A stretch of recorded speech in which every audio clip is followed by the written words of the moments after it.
Hi everyone, welcome to iPlus Training Solution. നമ്മൾ നോക്കുകയാണെന്നുണ്ടെങ്കിൽ ഇന്നലെ തന്നെ നമ്മുടെ SBIPയുടെ നോട്ടിഫിക്കേഷൻ വന്നല്ലേ. ആരും എക്സ്പെക്ട് ചെയ്യാത്തൊരു ടൈമിലാണ് SBIPയുടെ നോട്ടിഫിക്കേഷൻ വന്നത്. ആക്ച്വലി നോക്കുകയാണെന്നുണ്ടെങ്കിൽ 2024 SBIPയുടെ റിക്രൂട്ട്മെന്റ് നടക്കുന്നത് തന്നെ ഈ വർഷമാണ്. കുറച്ച് ഡിലേ ആയിരുന്നു. ഒരു ലാസ്റ്റ് മന്ത് ഒക്കെ ആയി കാണത്തുള്ളൂ എന്താ അതിന്റെ ഫൈനൽ റിസൾട്ട് തന്നെ വന്നിട്ട്. ഓക്കെ, പക്ഷെ ഇപ്പം നോക്കുകയാണെന്നുണ്ടെങ്കിൽ 2025 നോട്ടിഫിക്കേഷൻ എന്ത് ചെയ്തു? ദാ ഈ ജൂൺ മാസത്തിൽ തന്നെ എന്ത് ചെയ്തിട്ടുണ്ട്? വന്നിട്ടുണ്ട് അല്ലേ. സോ നമുക്ക് വേക്കൻസി നോക്കാം.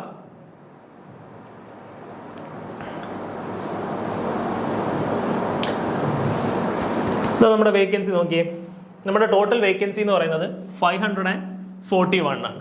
ഓക്കെ, സോ ഇനി നോക്കുകയാണെന്നുണ്ടെങ്കിൽ നമ്മുടെ യുആറിന്റെ വേക്കൻസി 203 ആണ്. ടോട്ടൽ വേക്കൻസി എത്രയാണ്? 541 ആണ്. നമ്മൾ ലാസ്റ്റ് ഇയർ ആയിട്ടൊക്കെ കമ്പയർ ചെയ്യുന്ന നേരത്ത് last year around 600 something vacancy ഉണ്ടായിരുന്നു. അതിന്റെ മുമ്പും കുഴപ്പമില്ലാത്ത 2000 അപ്രോക്സിമേറ്റ്ലി അത്രയും വേക്കൻസി ഉണ്ടായിരുന്നു. വേക്കൻസി നമ്മൾ നോക്കുകയാണെന്നുണ്ടെങ്കിൽ കുറഞ്ഞാണ് വരുന്നത്. ഓക്കെ, അതേപോലെ റെസ്പെക്റ്റീവ് കാറ്റഗറീസ് EWS എത്ര? 50 വേക്കൻസി, അതേപോലെ OBCക്ക് 135 വേക്കൻസി, അതേപോലെ SCക്ക് 80, STക്ക് 73. പിന്നെ കുറച്ച് വേക്കൻസി ബാക്ക്ലോഗ് ആയിട്ട് വന്നിട്ടുണ്ട്. അതായത് ലാസ്റ്റ് ഇയർ ഫിൽ ആവാൻ എന്ത് ചെയ്തിട്ടുണ്ട്? ഈ വർഷം വന്നിട്ടുണ്ട് അല്ലേ.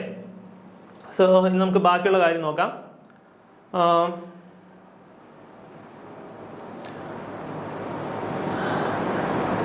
നോക്കിയേ, എന്നാ സ്റ്റാർട്ട് ചെയ്യുന്നതെന്ന്. നിങ്ങളുടെ രജിസ്ട്രേഷൻ ഇന്നലെ തന്നെ സ്റ്റാർട്ട് ചെയ്തു, 24th തന്നെ സ്റ്റാർട്ട് ചെയ്തു. എന്ന് വരെ ഉണ്ട്? നെക്സ്റ്റ് മന്ത് 14th വരെ ഉണ്ട്. ഓക്കെ, ജൂലൈ 14th വരെ ഉണ്ട്. അതിന് മുമ്പ് തന്നെ എന്ത് ചെയ്യുക? രജിസ്റ്റർ ചെയ്യാൻ നോക്കുക. ഇനി അടുത്ത കേസ് നോക്കിയേ, എന്താ പറഞ്ഞിരിക്കുന്നത്? പ്രിലിമിനറി എക്സാം എന്നാണ്? ജൂലൈ ലാസ്റ്റ് അല്ലെന്നുണ്ടെങ്കിൽ ഓഗസ്റ്റ് ഫസ്റ്റ് വീക്ക് ആയിരിക്കും എന്നാണ് പറഞ്ഞിരിക്കുന്നത്. ജൂലൈ അല്ലെങ്കിൽ ഓഗസ്റ്റ് ഓക്കെ ആയിരിക്കും എന്നാണ് പറഞ്ഞിരിക്കുന്നത്. സോ അപ്രോക്സിമേറ്റ്ലി സമയമില്ല, ഒരു 2 മാസം മാക്സിമം പോയി കഴിഞ്ഞാൽ 1.5 മാസം. ഓക്കെ, ഇനി അതേപോലെ നോക്കിയേ, മെയിൻസ് എന്ന് നടക്കുമെന്നാണ് പറഞ്ഞിരിക്കുന്നത്. മെയിൻസ് സെപ്റ്റംബറിൽ നടക്കുമെന്നാണ് പറഞ്ഞിരിക്കുന്നത്. ഓക്കെ, ഓഗസ്റ്റ് കഴിയാൻ നേരത്ത് തന്നെ 1 മാസം സമയമുള്ള എന്തിന്? സെപ്റ്റംബർ. ഒരു 2 മാസം കഴിയുമ്പോൾ തന്നെ നിങ്ങളുടെ പ്രിലിംസ് കഴിഞ്ഞ് 2 വീക്സ് കഴിയുമ്പോൾ തന്നെ അതിന്റെ റിസൾട്ട് വരും. അതും കഴിഞ്ഞൊരു മാക്സിമം 2 വീക്സ് കഴിയാൻ നേരത്ത് തന്നെ എന്ത് ചെയ്യാണ്? അതിന്റെ മെയിൻസ് വരികയാണ്. ഓക്കെ, അതും കഴിഞ്ഞ് ആ മാസം അല്ലെങ്കിൽ അതിന്റെ അടുത്ത മാസം തന്നെ എന്ത് ചെയ്യും? മെയിൻസിന്റെ റിസൾട്ടും പബ്ലിഷ് ചെയ്യും. നവംബർ ഡിസംബറിലൊക്കെ ആയിട്ട്, ഒക്ടോബർ നവംബറിലായിട്ട് നിങ്ങളുടെ സ്റ്റേജ് 3 നടക്കും. അതായത് ഇന്റർവ്യൂവും സൈക്കോമെട്രിക് ടെസ്റ്റും നടക്കും. അതും കഴിഞ്ഞ് എന്താ ഇവർ പറഞ്ഞിരിക്കുന്നത്? ഫൈനൽ റിസൾട്ട് ഈ വർഷം നവംബർ ഡിസംബറിൽ തന്നെ എന്ത് ചെയ്യുമെന്നാണ് പറഞ്ഞിരിക്കുന്നത്? അവർ റിലീസ് ചെയ്യുമെന്നാണ് പറഞ്ഞിരിക്കുന്നത്. സോ നമ്മൾ ലാസ്റ്റ് ഇയർ ആയിട്ട് കമ്പയർ ചെയ്യാൻ നേരത്തെ എപ്പോഴാണ് വന്ന? ലാസ്റ്റ് മന്തിലാണ്. ഓക്കെ, പക്ഷേ 2025 റിക്രൂട്ട്മെന്റിൽ ഈ വർഷം തന്നെ എന്ത് ചെയ്യും? ഈ വർഷം ലാസ്റ്റ് ആകുമ്പോൾ തന്നെ എന്ത് ചെയ്യുമെന്ന് പറഞ്ഞിരിക്കുന്നത്? അവർ ഫൈനൽ റിസൾട്ട് ഡിക്ലെയർ ചെയ്യുമെന്നാണ് പറഞ്ഞിരിക്കുന്നത്. ഓക്കെ, സോ ഇതിൽ എഡ്യൂക്കേഷണൽ ക്വാളിഫിക്കേഷൻ വരുന്നതെന്ന് പറഞ്ഞു കഴിഞ്ഞാൽ നിങ്ങൾക്ക് എന്ത് വേണം? ഒരു ഡിഗ്രി വേണം. ഓക്കെ, നിങ്ങൾക്കൊരു റെക്കഗ്നൈസ്ഡ് യൂണിവേഴ്സിറ്റിയിൽ നിന്ന് നിങ്ങൾക്കൊരു ഡിഗ്രി വേണം. ഇനി നമുക്ക് ബാക്കിയുള്ള കാര്യം നോക്കാം. എന്ന് പറയുന്നത് ഏജ് റിലാക്സേഷൻ ആണ്. നിങ്ങളുടെ ഏജ് എന്ന് പറയുന്നത് നിങ്ങൾക്കൊന്നെങ്കിൽ 21 വയസ്സിന് മുകളിലോട്ടും ആയിരിക്കണം, 30 വയസ്സിന് താഴെ ആയിരിക്കണം. ഓക്കെ, യുആറിന്റെ കേസ് പറയുന്നുണ്ടെങ്കിൽ നിങ്ങളുടെ മാക്സിമം ഏജ് ലിമിറ്റ് എന്ന് പറയുന്നത് 30 ആണ്. ഓക്കെ, നിങ്ങൾക്ക് OBC ആണെന്നുണ്ടെങ്കിൽ ഒരു 3 years ഏജ് റിലാക്സേഷൻ കിട്ടുന്നുണ്ട്. അതേപോലെ SC ST ആണെന്നുണ്ടെങ്കിൽ 5 years ഏജ് റിലാക്സേഷൻ ഉണ്ട്. പിന്നെ ഫിസിക്കലി ഡിസേബിൾഡ് ആണെന്നുണ്ടെങ്കിൽ റെസ്പെക്റ്റീവ് കാറ്റഗറീസ് വരാൻ നേരത്ത് 10, 13, 15 ആയിട്ട് ഏജ് റിലാക്സേഷൻ വരുന്നുണ്ട്. ഓക്കെ, UR ആണെന്നുണ്ടെങ്കിൽ 10, OBCയിൽ ഫിസിക്കലി ഡിസേബിൾഡ് ആണെങ്കിൽ 13, SC ST ആണെന്നുണ്ടെങ്കിൽ 15 വർഷം. ഓക്കെ, സോ ഇനി നമ്മൾ എഡ്യൂക്കേഷണൽ ക്വാളിഫിക്കേഷൻ്റെ കാര്യം പറഞ്ഞു.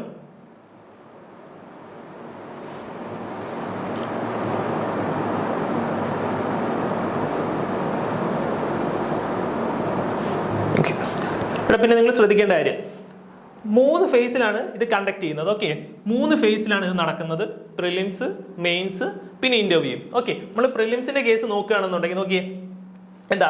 ഇംഗ്ലീഷ് 40 ക്വസ്റ്റ്യൻ, QA റീസണിങ് 30 വെച്ച് ഒരു 2 years ബാക്ക്, കഴിഞ്ഞ വർഷത്തിന് മുമ്പ് വരെ എന്ന് പറഞ്ഞാൽ 35 ആയിരുന്നു.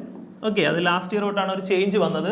35 റീസണിങ്, 35 QA, 30 ഇംഗ്ലീഷ് ആയിരുന്നു. പക്ഷെ അതിനിപ്പോൾ ഒരു ചേഞ്ച് വന്നു, 40 ഇംഗ്ലീഷ് ആക്കി, 30 QA, 30 റീസണിങ് ആക്കിയിട്ടുണ്ട്. ഓക്കെ, റെസ്പെക്റ്റീവ് ടൈം ലിമിറ്റ് ഉണ്ട്, 20 മിനിറ്റ് ആണ്. ഓക്കെ, ഇതാണ് പ്രിലിംസിന്റെ കേസ് എന്ന് പറയുന്നത്. നിങ്ങൾക്ക് പ്രിലിംസിന്റെ ഒരു അഡ്വാൻറ്റേജ് എന്ന് പറയുന്നത് തന്നെ നമുക്ക് എന്തില്ല? ജനറൽ അവയർനെസ് ഇല്ല. ഓക്കെ, എന്നും പറഞ്ഞാൽ നമ്മൾ അതൊരിക്കലും പഠിക്കാതിരിക്കരുത്. കാരണം തൊട്ടടുത്ത മാസത്തിന് എന്ത് വരും? മെയിൻസും വരും. ഓക്കെ, ഇനി നമുക്ക് മെയിൻസിലോട്ട് പോയി കഴിഞ്ഞാൽ നോക്കിയേ, റീസണിങ് 40 ക്വസ്റ്റ്യൻ 60 മാർക്കിനാണ്. എത്ര മിനിറ്റ് ആണ്? 50 മിനിറ്റ് ആണ്. ഓക്കെ, സോ അതേപോലെ നെക്സ്റ്റ് DI ഡേറ്റ ഇന്റർപ്രിട്ടേഷൻ വരുന്നോ 30 ക്വസ്റ്റ്യൻ 60 മാർക്ക്, ഒരു ക്വസ്റ്റ്യൻ 2 മാർക്ക് വെച്ച് 45 മിനിറ്റ് ആണ്. ഓക്കെ, അതും കഴിഞ്ഞ് ജനറൽ അവയർനെസ് വരുന്നുണ്ട് 60 ക്വസ്റ്റ്യൻ 60 മാർക്ക്.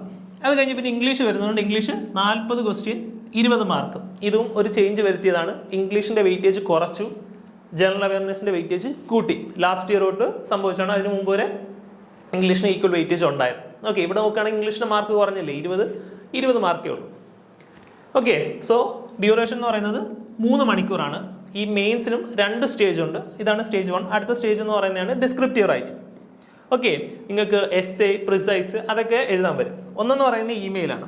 ടോട്ടൽ ക്വസ്റ്റ്യൻ നോക്കുകയാണെങ്കിൽ 3 ക്വസ്റ്റ്യൻ കിടക്കുന്നുണ്ട്. മൊത്തം നിങ്ങൾ 3 എണ്ണം അറ്റൻഡ് ചെയ്യണം. അതായത് ഇമെയിൽ നിങ്ങൾക്ക് 2 ഇമെയിലിലെ ക്വസ്റ്റ്യൻ തരും, നിങ്ങൾ അതിൽ ഒരെണ്ണം അറ്റൻഡ് ചെയ്യണം. ഓക്കെ, ഇഷ്ടമുള്ള ഒരെണ്ണം അറ്റൻഡ് ചെയ്യാം.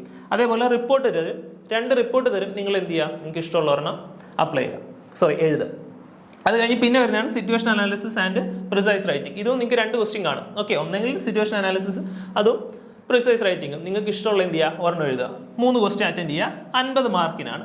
അത് അരമണിക്കൂറേ കാണുള്ളൂ. ഓക്കെ, ഈ 3 ക്വസ്റ്റ്യൻ എഴുതാനും കൂടെ എത്ര മണിക്കൂറേ കാണുള്ളൂ, 30 മിനിറ്റേ കാണുള്ളൂ.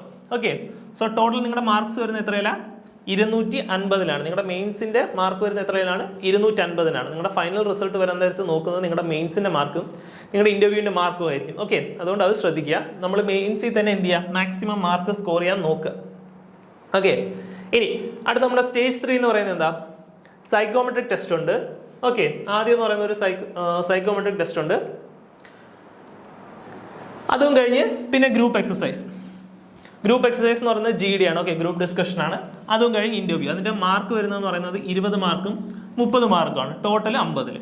ഓക്കെ, സോ നമ്മൾ നോക്കുകയാണെന്നുണ്ടെങ്കിൽ മെയിൻസിന്റെ മാർക്ക് 250, ഇന്റർവ്യൂവിന്റെ മാർക്ക് 50 മാർക്ക് അല്ലേ, മൊത്തം എത്രയാണ്, 300 അതെന്ത് ചെയ്യും, പക്ഷേ അവർ റെഡ്യൂസ് ചെയ്യും. നോക്കിയേ, അത് നോർമലൈസ് ചെയ്ത് എത്രയിലോട്ടാക്കും, 75-ലോട്ടാക്കും. മെയിൻസിന്റെ 250 മാർക്ക് 75-ലോട്ടും ആക്കും, ഇന്റർവ്യൂവിന്റെ മാർക്ക് 50-ൽ നിന്ന് 25-ലോട്ടും ആക്കും. ഓക്കെ, സോ ഫൈനൽ നമ്മുടെ മാർക്ക് വരുന്നത് എത്രയായിരിക്കും, 100-ലായിരിക്കും. ഓക്കെ, സോ നോക്കുകയാണെന്നുണ്ടെങ്കിൽ ശ്രദ്ധിച്ചേ, ഏറ്റവും കൂടുതൽ വെയിറ്റേജ് വരുന്നത് എവിടെയാണ്, മെയിൻസിനാണ്. ഓക്കെ, നമ്മൾ മെയിൻസിന് ഏറ്റവും കൂടുതൽ എന്ത് ചെയ്യുക, അപ്പോൾ സ്കോർ ചെയ്യാൻ നോക്കുക. മെയിൻസിൽ നമുക്ക് ഏറ്റവും കൂടുതൽ സ്കോർ ചെയ്യാൻ പറ്റുന്ന ഏരിയയാണ് ജനറൽ അവയർനെസ്, ബാങ്കിങ് അവയർനെസ് ഒക്കെ എന്ന് പറയുന്ന ടോപ്പിക്സ് ഒക്കെ. ഓക്കെ, കാരണം മെയിൻസിലോട്ട് വരാൻ നേരത്ത് നമ്മുടെ DI റീസണിംഗ് ഒക്കെ കുറച്ച് എന്തായിരിക്കും, ലെവൽ കൂടും. ഓക്കെ,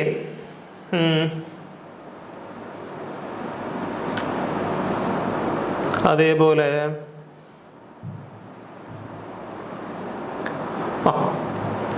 പിന്നെ നിങ്ങൾ നോക്കേണ്ട കാര്യമാണിത്. നിങ്ങൾ മെയിൻസ് എഴുതിയിട്ടുള്ള ഒരാളാണെങ്കിൽ, SBI POയുടെ മെയിൻസ് എഴുതിയിട്ടുള്ള ഒരാളാണെങ്കിൽ, നിങ്ങൾ UR ആണെന്നുണ്ടെങ്കിൽ നിങ്ങൾക്ക് 4 ചാൻസേ കാണുള്ളൂ. അത് കഴിഞ്ഞിട്ടുണ്ടെങ്കിൽ, നിങ്ങൾ 4 തവണ എഴുതിയിട്ടുണ്ടെങ്കിൽ, മെയിൻസ് എഴുതിയിട്ടുണ്ടെങ്കിൽ, പിന്നെ നിങ്ങൾക്ക് എന്ത് ചെയ്യാൻ പറ്റില്ല, അപ്ലൈ ചെയ്യാൻ പറ്റില്ല. ഓക്കെ, അപ്ലൈ ചെയ്യാം, പക്ഷേ നിങ്ങളുടെ DVയിൽ നിങ്ങൾ ഔട്ടാവും. അതേപോലെ EWSഉം OBC ആണെന്നുണ്ടെങ്കിലും 7 തവണ എന്തുള്ളൂ, ഇതേപോലെ ചാൻസ് ഉള്ളൂ. മറിച്ച് SC ST ആണെന്നുണ്ടെങ്കിൽ റെസ്ട്രിക്ഷൻ ഇല്ല, നിങ്ങൾക്ക് എത്ര തവണ വേണോ മെയിൻസ് എഴുതിയവരാണെങ്കിലും പിന്നെ എന്ത് ചെയ്യാൻ പറ്റും, എഴുതാൻ പറ്റും. ഓക്കെ, സോ അതുകൊണ്ട് അതൊന്ന് ശ്രദ്ധിക്കാം. ഓക്കെ, സോ പിന്നെ നിങ്ങൾ ഓർക്കേണ്ട കാര്യം എന്ന് പറയുന്നത്, ലാസ്റ്റ് ഡേറ്റ് എന്നാണ്, നെക്സ്റ്റ് മന്ത് 14 ആണ്. ഓക്കെ, നിങ്ങൾ ലാസ്റ്റത്തേക്ക് വെക്കരുത്, സൈറ്റൊക്കെ ഹാങ് ആവും എല്ലാവരും വന്ന് അപ്ലൈ ചെയ്യാൻ നേരത്ത്. ഓക്കെ, അതേപോലെ നിങ്ങൾ രജിസ്റ്റർ ചെയ്യേണ്ട ലിങ്കൊക്കെ നോട്ടിഫിക്കേഷനിൽ തന്നെ കൊടുത്തിട്ടുമുണ്ട്. ഓക്കെ, സോ എല്ലാവരും കഴിയുന്നതും പെട്ടെന്ന് തന്നെ എന്ത് ചെയ്യാൻ നോക്കുക, അപ്ലൈ ചെയ്യാൻ നോക്കുക. Okay, thank you.